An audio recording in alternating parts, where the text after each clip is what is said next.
Hello, everyone. Welcome to Wednesday's lesson, Dealing with Death. Death is one of the most painful realities of the human experience, and it is an essential element in understanding Bible prophecy. The Bible makes it clear death is not a natural part of life, but rather the wages of sin, a consequence of separation from the Creator. We find that in Romans 6, verse 23. Genesis introduces death not only in concept, but in action. In Genesis 2, verse 17, God warns that disobedience will bring death, and by Genesis 4, death becomes heartbreakingly real through Cain's murder of his brother Abel. These early texts set the stage for how prophecy addresses the problem of death. The pain and finality of death challenge the idea that our lives have meaning without divine intervention. But hope emerges in Scripture's consistent promise that death does not have the final say. Paul affirms in 1 Corinthians 15, verses 15 to 19, that without Christ's resurrection, our faith is futile. Yet Revelation 1, verse 18 declares that Christ holds the key of death and Hades. This shifts the narrative. Death may be a present reality, but it is not the ultimate one.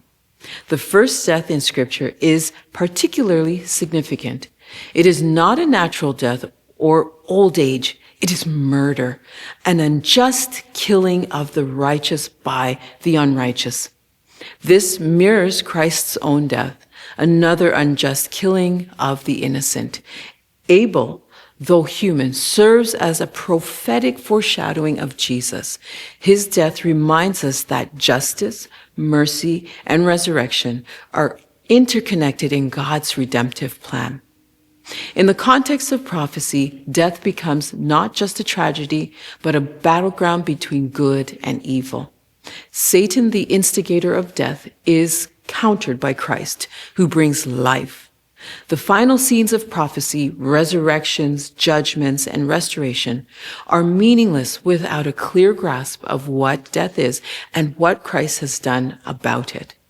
Jesus' resurrection is more than a happy ending. It is a declaration that death is defeated. It offers hope, purpose, and a future to a world otherwise drowning in despair. Without this solution, life under sin remains meaningless. But because of Christ, our story doesn't end in a grave. It ends in glory. Well, that's our nugget for today. Remember to study your lesson, and I'll see you tomorrow.